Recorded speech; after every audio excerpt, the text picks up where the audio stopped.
Today in the crypto space, we see the market nice and green, Bitcoin at about $29,500 and Ethereum right around that $1,600 level, both up approximately 2 to 3%. The rest of the crypto space, the altcoins are pretty much in the green, of course, following Bitcoin and Ethereum's lead. We have some good altcoins doing very well like Solana and XRP.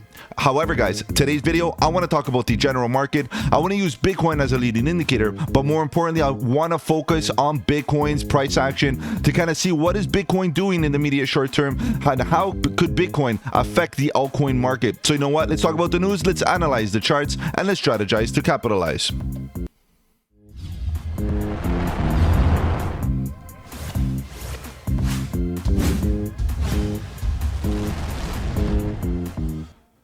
Welcome to the channel. My name is Mike, and let's get right into it, guys. If you're new to the channel, welcome. On the channel, we talk about cryptocurrency, Bitcoin, Ethereum, and all the altcoins, looking for opportunities. Whether we go up or down, bearish or bullish, it doesn't matter. All we want to do is stay one step ahead of the market so that we can capitalize on any of the volatility. And if you appreciate the strategy, subscribe to the channel, click that bell so you don't miss out on any of my future videos, including the live streams at 7:30 Eastern, where we talk about crypto news and price action. Guys, if you have any projects you want me to cover here on the channel, feel free to let me know in the comment section below, or you can hit me up on those socials. The links are in the description. All right, guys, let's begin. Actually, before we begin, I just want to let you guys know that tonight's live stream is not going to be available. Guys, I'm not going to be live tonight. I'm going to be postponing it, so pay attention to that. You know, we're going to be missing tonight, but of course, you know, we're going to be looking at Bitcoin, and looking at Bitcoin today, right now, basically means that we can stay one step ahead.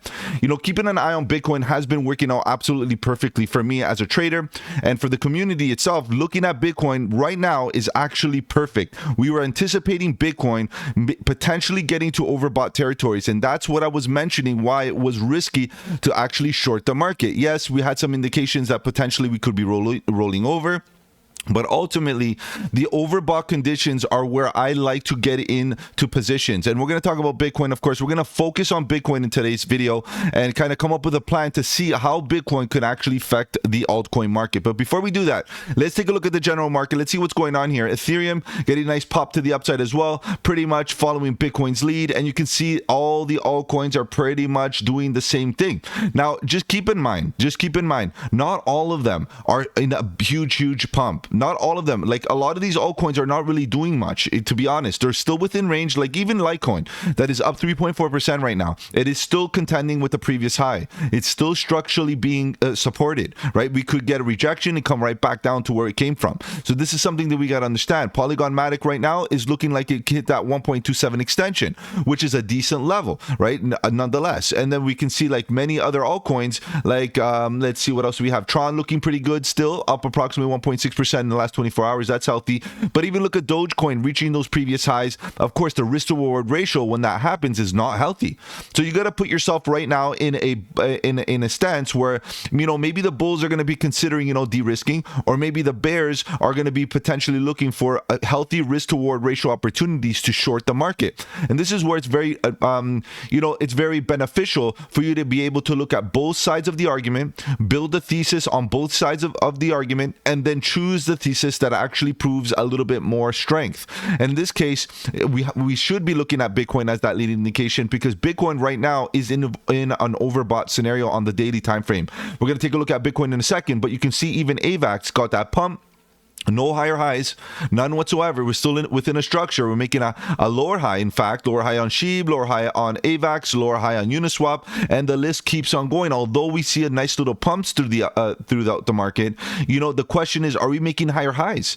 You know, even the short term, in the short term scenario, look at HBAR, look at Filecoin. The list goes on. Let's continue. ICP, CRO, and the list continues and continues. No real higher highs. Even Quant is back at $86. No higher high just yet. VeChain, no higher high, and the list keeps on going. So what you really have to understand is what the consensus of the market is trying to tell you, right? Consensus of the market currently is saying, look, although we got getting into a pump, and yes, some altcoins are stronger ultimately, you know, based on the bullishness, based on community. Like, for example, look at Caspa is looking pretty good, you know, 6% to the upside today, very healthy, 14% double digits in the last 7 days. Is this you know, continuation for Caspa, where we're actually going to break out and and get to really higher levels. Guys, these are all things that we should anticipate. But of course, if Bitcoin is going to be rolling over with this bigger structure that it's building, maybe some sort of wake-off distribution, because we've been taking a look at wake-off for the last little while.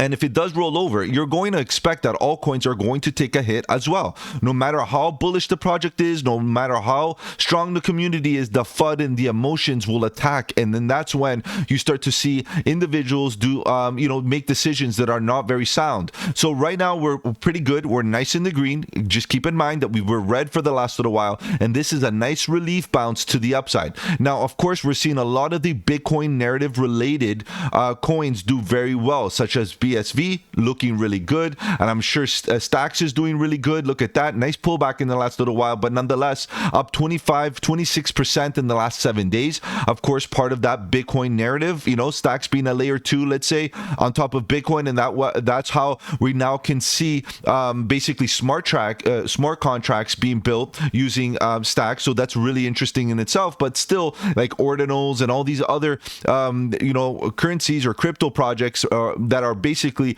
built off the back of Bitcoin should be looking really good. And this is what we're seeing throughout the market, right? Injective is still looking okay, up 14%, but in today, basically flatlined, okay? Algorand up 2.9%, but nothing really confirming a structure break, still a lower high. So let's be careful here. Don't get emotional. I know a lot of influencers right now are super bullish, saying that the bull run begins. Like the reality is there's nothing happened really. Let's be real about this. Yeah, Bitcoin's looking strong. Bitcoin potentially finished its move to the upside, like we've been talking about for the last week. Finally kind of did its thing. We've been getting a lot of, whipsaw price action that was built off of fake news and all of that. So we got to let this all die down, and let's see where the, invisible hand will actually bring this price, because that's the way the markets work, right? We want to see where the actual market conditions bring the price in a very neutral way, and let's see what happens when market participants actually prove what the true value is of these current assets that we're looking at. Okay, look up EGLD looking pretty good, but straight up, straight down price action. Immutable X right now a slightly lower high, double top. That's still like, okay, Synthetics is looking good, a slightly higher high, continuing its trend, which is healthy, but keep an eye on that bearish divergence that could possibly be showing up any moment. We have EOS lower highs everywhere, guys. So don't rush into anything just yet. If you're gonna get into a long position, I would be looking for nice rounded bottoms. I would be looking for suggestive structures that we are going to be getting a pivot point with nice bullish divergence. Let's use Rollbit as an example right now. Today did nothing. Okay, it did nothing at all. 29%, 30% in the last 7 days. It already did a great job, right? So don't expect it, even if the market's looking bullish, that Rollbit is going to continue. It doesn't always happen. And Rollbit is an example where you're showing a bit of weakness while the rest of the market is moving up. Rollbit is not really doing anything. So that means the reality is that people are de-risking or not willing to take risk after a 30% pump to the upside. So be careful, trail up that stop loss, protect your gains, guys, because if you're up 30%, you definitely want to be protective at this point with regards to Rollbit. Okay, and if you keep on going down, the overall consensus in the market is we're up, no doubt, 3 to 5%, give or take. Some actually not even doing anything. Thorchain is up 2.9%. We have other altcoins that, Radix 6.5%. We talked about Radix many times about that risk to reward ratio. It popped up 6.5%. If you were able to get in on that entry that we've been talking about, great. But at the end of the day, you're up 10% in 7 days, and we covered it at the bottom, and now it's like, what are you going to do here? Are you going to expect this to continue going full force to the upside? It could be possible, but just be careful, because if Radix is overbought, you want to protect yourself. And generally, guys, if we keep on going down, yes, the market is looking really good. It could continue. But what about Bitcoin? What is Bitcoin going to say here? I don't know, guys, but Bitcoin at the current moment is at a healthy area of resistance. It is overbought, and it's definitely due for our attention. All right, guys, I know you're here to talk about charts. Let's begin by looking at Bitcoin. Let's see what's going on with Bitcoin. Bitcoin as a leading indicator is definitely giving us a few patterns here, and we can see downward structures eventually get nice pops to the upside, and that is basically what we are appreciating currently at the moment. But the question is, are we going to get a continuation to the upside where we break above that $31,000 or $32,000 mark and start hitting extensions, or are we going to finally roll over and potentially potentially get that back test, that confirmation low that the bulls actually want.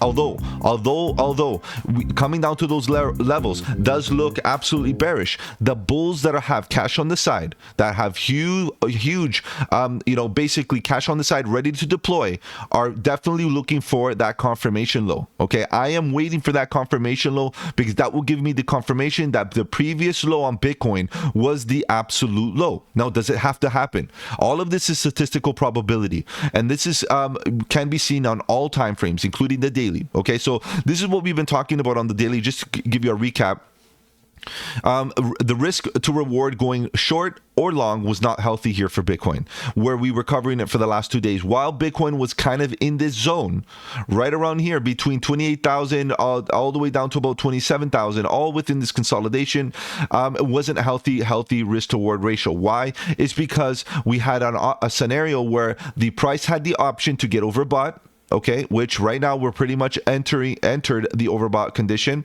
or it could have said, you know what, I'm done, based on the previous lower highs of momentum, and say, you know what, I'm done, I'm rolling over, forget about it. And this is what we're up with. And for me, it wasn't worth the risk to actually play with those odds, right? It wasn't worth it because the price action would potentially get a bit of resistance right at this level. And you can see this is potentially where we could actually roll over in the immediate short term. So be very careful. If you're in a fresh long from this green arrow, guys, this is where it was time to go long. This is where I was telling you, time to go long is now. Bullish divergence, horizontal support, risk to reward ratio was healthy, and this was the time to go long. You can go back to my earlier videos and go check out when I was ranting and raging that this was healthy, and now is not the time to go into a fresh long. Now, you might have convictions. You might be able to say, you know what, Bitcoin's going to 500,000. Sure, that's all very possible. Zoom out, zoom out, zoom out. DCA, if that's what you want, if that's the type of exposure you want to be holding for the next long while, that's totally fine. But based on the daily, it's risky to get into a fresh long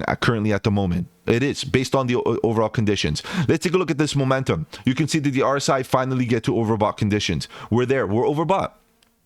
Yeah, we were kind of hanging around here for the last little while, and then finally we popped to the upside. And I was saying many times, the risk you're taking shorting at this level was that we actually get overbought. And guess what? We did. We finished it. We got overbought. People got wrecked that were shorting. And now we're in a scenario where we could potentially get in with a better odds, right? Better thesis. What's the thesis now? That we're pretty much overbought. Are we there with a lot of confidence? Not really. I would say that we're equivalent to this level, right, where we were in the past. 1, 2, 3 times we got to this level of overbought scenarios and we rolled over. So now you're getting into a zone where we have history to actually show us previous price action, to show us that, look, the probability is now increasing significantly that we do roll over, okay? Now, the MACD is pretty strong right now. EMA is facing up, green histogram bars to the upside, looking really good. We invalidated a bit of the divergence, but still this cluster has to break above this high to actually prove to me that, the divergence is done. So I'm going to keep it like this, because as long as this stays lower than this side, or this area right here, it could be looking for that rollover. But right now it's looking great. It's looking great on the daily. It's very possible that we continue. But again, is it time to get into fresh longs? Absolutely not. Area of resistance for me is at these previous highs, of course. And then we have the extension levels at the 1.27, which is at about 32,425. And then we have the 1.618 extension at $34,000. That's very possible as well. Swing high to swing low, nice extension level up to this level is very, very possible. Okay, guys, and we have some confluence based on previous price action that we got to watch out for. So for me, that's not out of the woodworks. It could be very possible. And if you kind of zoom out, you can see that this is potentially a flag. It could be a flag. But if you look at the momentum, and if you look what's happening here, we're basically in the chop zone on the RSI. Do you think that this momentum on the 4-day is finally going to go back where it came from to overbought conditions, or are we going to roll over and get oversold? This is the risk now. We're back. This is exactly what we were facing with on the daily, and now we're facing the same predicament on the 4-day, in the sense that, look, you can get into a fresh long and it finally rolls over and comes down, or you can go into a fresh short and it goes up and gets into overbought conditions again, right? Who knows, right? But the possibility is very tough because, or the probability is really hard to build here, is because you're in the chop zone, you're in the mid zone of the RSI where anything could happen. It's a 50-50 coin toss, right? For me personally, my edge, where I feel like it could go based on the overall sentiment of the market, with the way the daily is looking, the way we're not getting any volume into any of these pumps. Look at the volume bars. Look at the volume down here. There's nothing happening. It's so small you can't even see it. Okay, so that's significant, and that's concerning to me, that these pumps are basically brought up without any volume and no conviction off of market participants. So I like to look at volume like a voting system. The more volume we get, the more votes we get for this pump, and there's not enough of a vote for this pump to actually be sustainable. We could get rejected off of any horizontal level, and we have a lot of horizontal resistance above, right? So I feel like this is looking for a rollover. Overall, this should be looking for a rollover. We had a bearish divergence, which we're still dealing with. We still didn't really invalidate it just yet. As long as this hangs out at this level at about the 70% mark, we could see that this price action rolls over and come down to these lower levels. Okay, so that's my take. Obviously, not financial advice. I have no crystal ball to tell the future, but what I would be doing right now is I'm making sure that I have some capital to deploy if Bitcoin comes down to lower levels. Now you have some decisions to make. Will you actually buy into Bitcoin if it comes down to this level, maybe between 22 to about 19? If we do come down to this zone, which we're going to watch out for, we have some nice green arrows in here to kind of keep us on point. If it does come down, are you going to be buying Bitcoin, or are you going to be looking for altcoins? Because believe it or not, altcoins will bleed out if this happens. Altcoins won't look good. They will be very, very bearish. They'll be in the red, but that's when your true convictions behind the fundamentals of those altcoins will actually pay off. All those deep dives, all that research, all that knowledge that you've been accumulating during this bear market will finally give you the key as to which projects you should be scaling in and basically taking risk as the price action is falling and looking for support. Okay, so this is the indication that Bitcoin is giving us, right? So coming down to lower levels. Now, again, the overbought, the MACD still looking okay. The 4-hour, let's give it some attention here. Look at this. Price action is moving up in a nice upward sloping channel. Okay, beautiful. Respecting it. Broke right above, but it broke above a couple of times, so let's keep it like that. Price action. Higher highs on the price action. All these are wicks. Let's see. No, this is not a wick. This is perfect. So no sign of bearish divergence on the RSI using the 4-hour, but there is signs of bearish divergence on the MACD, guys. There is. And you can see that the clusters right here. Let me zoom in a second so you can see this a bit better. These two clusters are going down. They're smaller, while the two peaks of the price action right now are creating a higher high. So this is something to consider, and we are currently at a decent level of resistance at previous price action. We could even come as high as about, I would say, 31,500 to about 32,000. That is still very possible, given the fact that these are the highs that we're trying to deal with, and you can see the volume gap that begins right here. It could get to that level, and of course, guys, if you happen to get down here at this point, you should be trailing up your stop loss at least right at this level, at the bottom of this volume gap. And in addition, to reduce your risk, reduce your position size by taking profit. So that way you have less skin in the game. That way, if it does roll over, you have a bit of capital on the side reserved to buy the dips, whether it be Bitcoin or altcoins, whatever the case may be. But at this point, you should be thinking about de-risking. Even the 4-hour is not looking good. It's very overheated. It's very overbought right now. The daily hasn't really got into that overbought. We'll be closing a daily candle at 8 o'clock tonight to see exactly what is happening with the daily close, and it could be that the RSI closes above into the overbought conditions on the RSI, while the 4-hour is trying to look for signs of weakness, looking for that bearish divergence, looking for those patterns, that structure, head and shoulders, inverse cup and handles, W formations or M formations right at this level that suggests that the bears are going to be taking the ball into their court. In fact, that the bulls are getting weak and they can't sustain this pump to the upside. So the majority of the move is done in my book. I think it's done. The majority of it on the daily, I would be looking at, protecting the entry that you got here, or that we've been talking about, and then looking for a potential short once we build the structure, we break trend, break structure, and all that good stuff. And of course, guys, I'll keep you posted on what I think is going to be happening. Join the Discord, guys. The Discord is a great community. And of course, if I've offered you any value in this video, do the channel a massive favor and slap that like button. one. Just a reminder, guys, I'm not going to be live tonight, but I will be live going forward. Of course, don't miss out. Make sure you subscribe and click the bell so you don't miss out on any of those future videos. And if you want me to cover any projects, the best place to get in contact is in the socials. The links are in the description. Take care, guys. Have a good one. And don't forget, buy the dip.